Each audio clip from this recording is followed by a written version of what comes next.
So Devoted Druid Karn. Up against Hissing Quagmire, we're probably up against a rock deck. So I'm actually going to lead off with Arbor Elf here. The reason being is I want my Devoted Druid to live, so I'd rather my opponent kill the Arbor Elf rather than have to lead off with the Ethiopia Sprawl. I don't need the ramp to get to the second land, I just need my Druid to survive here. So my opponent only has one removal spell, then, well, they didn't, but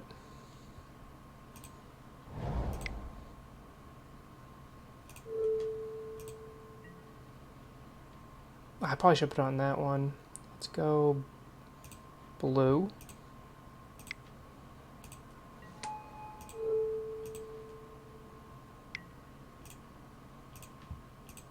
And there's no need not to drop a Vizier here. I have another one in my hand.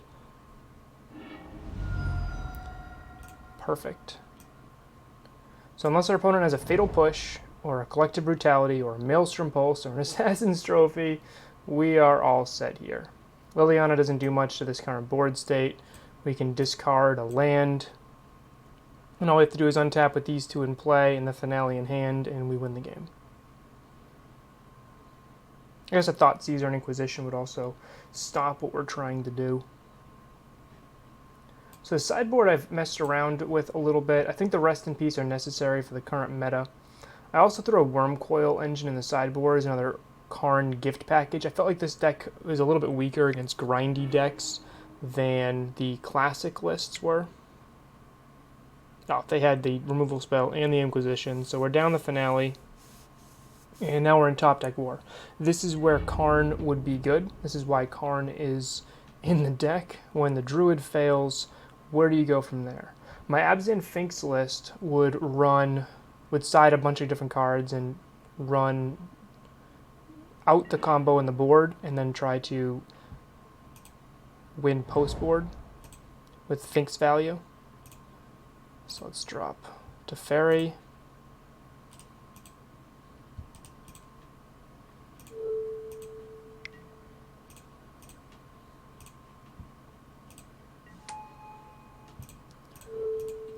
Bounce the Bob. Now we have Karn.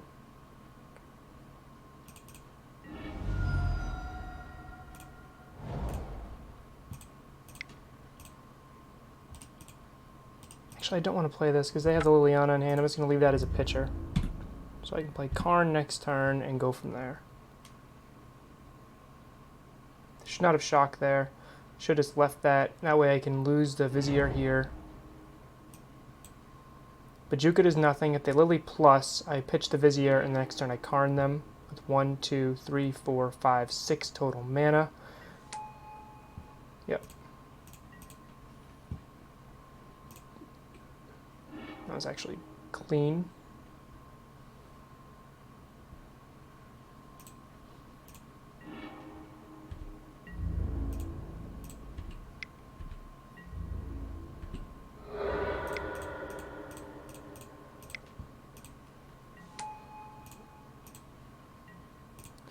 And this is why I have Worm Coil Engine in the board. It's for these fair, grindy matchups, or any matchup where I need a burst of life.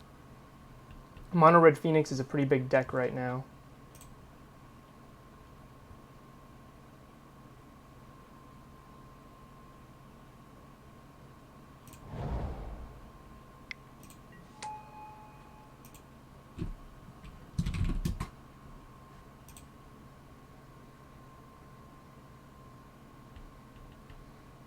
Okay, replay the Dark Confidant, which I'm not too concerned about.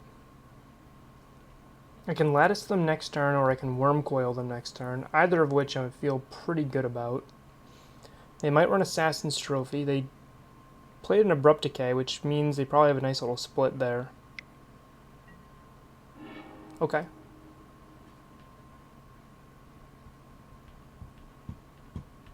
So I have 4 mana.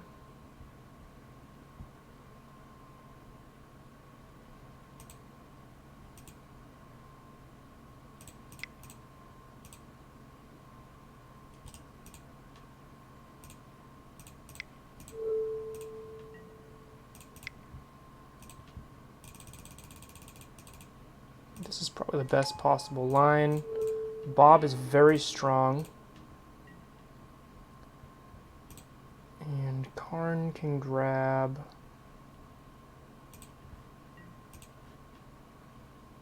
I think I'm just going to grab the lattice here. If they Thoughtseize it, they have to choose between Wormcoil or a lattice. I don't have enough mana to cast either right now. It's still going to be a couple turns away. I think I'd rather just get the lattice in hand now, just to threaten my opponent. Make them overextend into a board presence, potentially. Notice they're running Ghost Quarter instead of the Field of Ruin. That's much worse for me with Utopia Sprawl, because I could normally just Utopia Sprawl a forest and Field of Ruin can't hit it.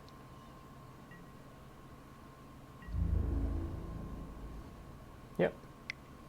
Perfectly fine with this. Karn is pretty much dead either way.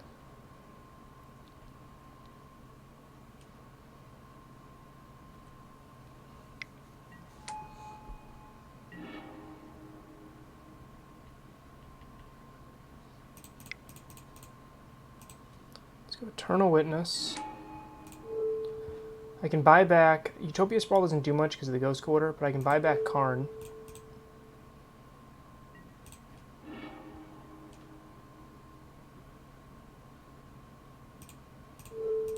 Unsummon the Scooge just to draw a card.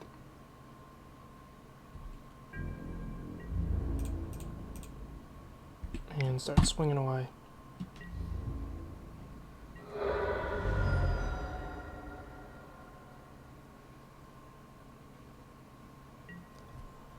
What I like about this deck is it wins from a lot of different angles. Like, I'm just grinding them out right now. I'm actually out-grinding Green-Black X thanks in part to this Planeswalker package. And once I get enough lands, this Wormcoil is going to be very threatening.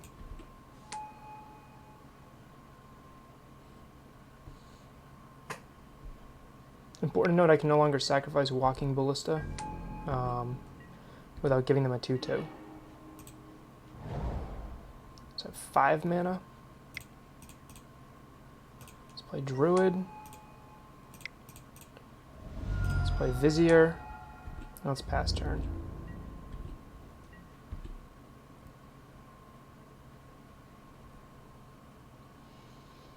I have lethal just on board here. That's going to hit a Teferi, which I'm not too concerned about. Even if they kill my Walking Ballista, Karn can grab me another. They have to kill Druid. They also have to worry about Arbor Elf, because if I top deck another land, Wormcoil Engine comes into play. It's not nearly as powerful when they have a Kalitas to negate the Death Rattle, using a Hearthstone term, but it's still a pretty effective term, a pretty effective use there. Just a 6/6 that forces a removal spell.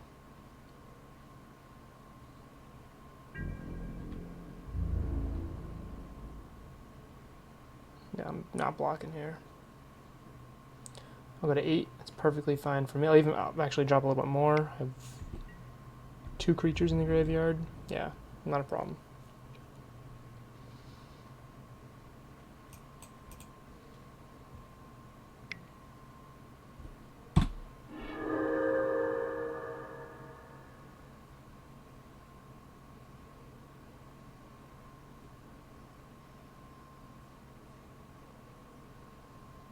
So I'm pretty excited about the league coming up. I'm still choosing what deck I want to play, and obviously it'll be somewhat of a secret because I don't want Team Fire finding out what I'll be playing, but it's probably going to have green in it.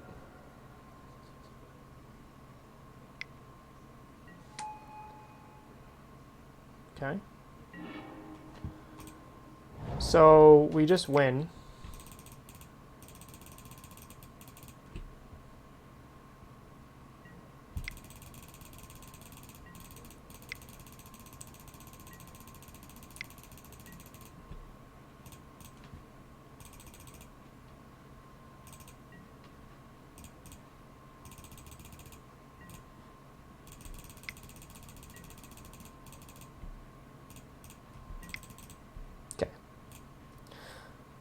So what do I want to side here? Path to Exile is definitely coming in to deal with their Scavenging Oozes and their Dark Confidants.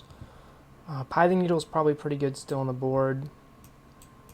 I think, well, Ugin's definitely coming in, and Night of Autumn might come in here. Cards I'm less interested in. Honestly, I'm less interested in the combo itself.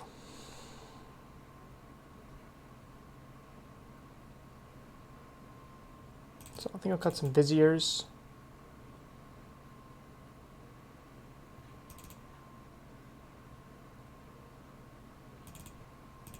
something like that. I'm just going to try to win a more fair game.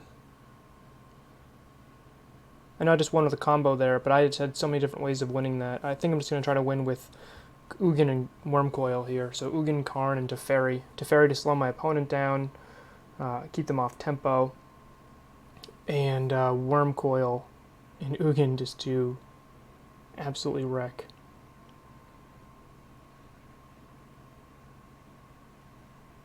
Actually, you know what? I think I want a Devoted Druid over a Utopia Sprawl there. My opponent having Ghost Quarter makes Utopia Sprawl a lot worse. It also just grows their Tarmogoyfs.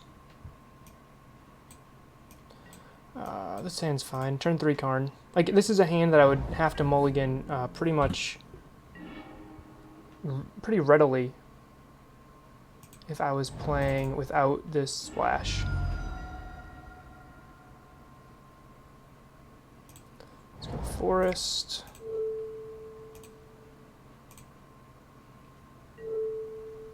Blue.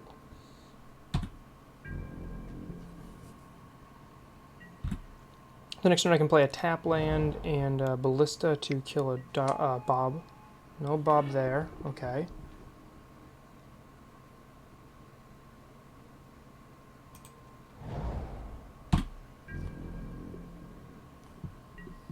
So if I need to, I can path this guy.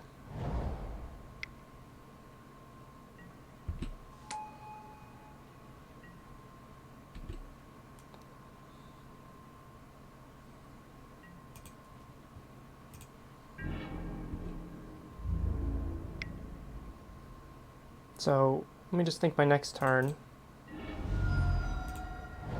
So next turn I'm going to have 1, 2, 3, 4 mana to play Karn. I think I'd like to play Karn on an empty board. So for that reason I will path this measly 1/2 creature.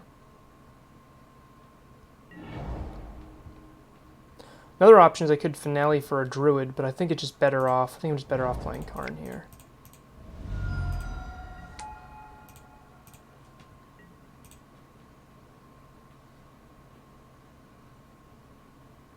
What am I going to pitch? Probably the land. I don't want Wormcoil yet. I think I'll grab Pithing Needle. I'm going to plus, pitch the land. That does keep me off of Wormcoil and Ugin though, so it's possible I want to keep the land.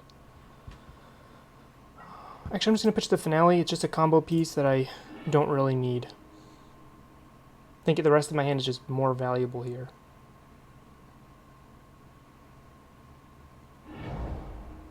That's fine. Makes my Eternal Witnesses worse, and Eternal Witness is probably the best possible thing I could have gotten off that Finale anyway, so I think I'm fine with that. I have been wanting to run a tracker in the side just to make my Finales better in matchups like this.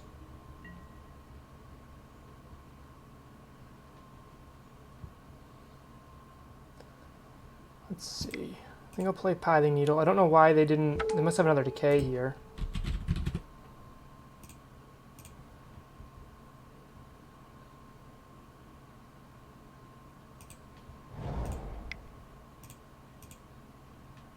No manlands, so I don't have to worry about him dying. Let's get the Wormcoil. 1, 2, 3, 4, 5. So I'm actually going to... No. In case they have a trophy to kill this Pithing Needle, I want to be able to discard Ballista, because Wormcoil's simply better at the moment.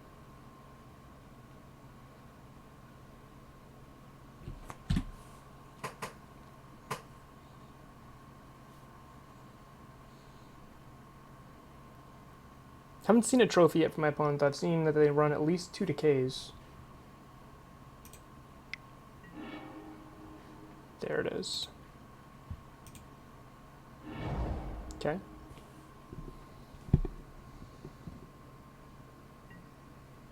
So 1, 2, 3, 4, 5. I can drop a Wormcoil. Put a Wormcoil in play, or I can actually just play a Ballista for 3, which can keep Liliana off. I think I'm more interested in the Wormcoil, which would survive a Lily ult most likely. Don't mind shocking here. I'd like to get the blue mana anyway, since I don't have an Oath in play.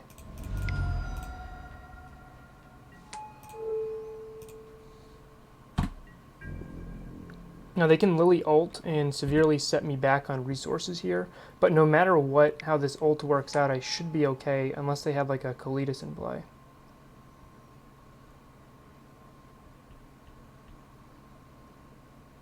Like even if they blow up all my lands here, I think I'm still in an okay spot here, just with the Worm Coil in play.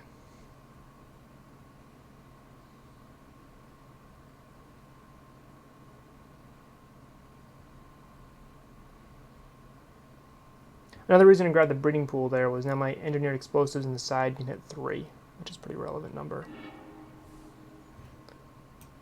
Yep.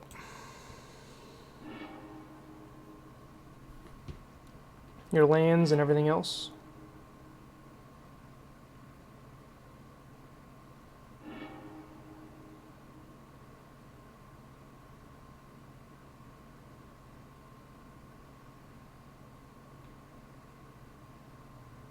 Is that what they're doing? Because if that's what they're doing, I'm going to sacrifice a Worm Coil there.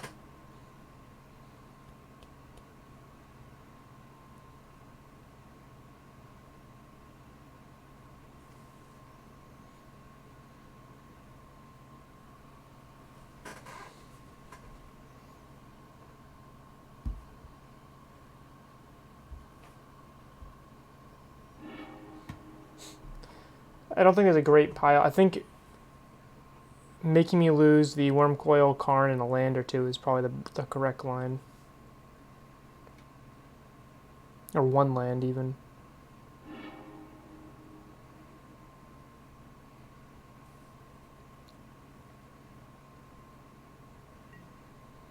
Okay.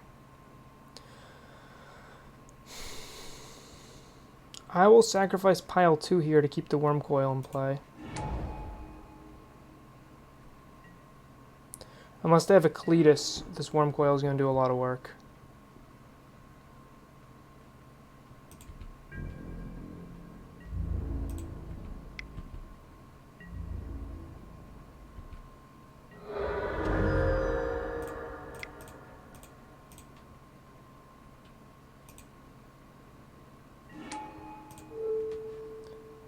And let's pick that Karn back up. Could have picked a land up, but I don't think I really need it at the moment. Well, they drew a Thoughtseize, so land might have been the right play.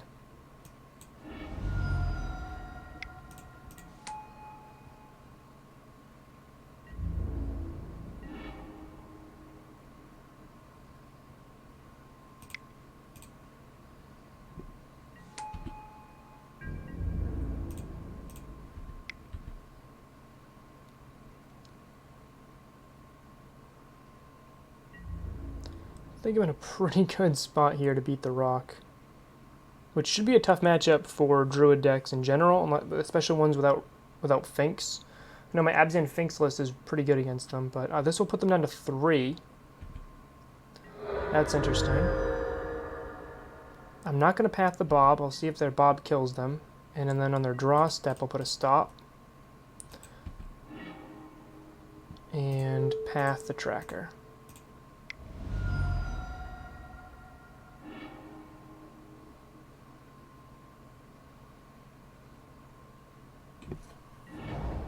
So I am going to win through a Liliana of the Veil ultimate here.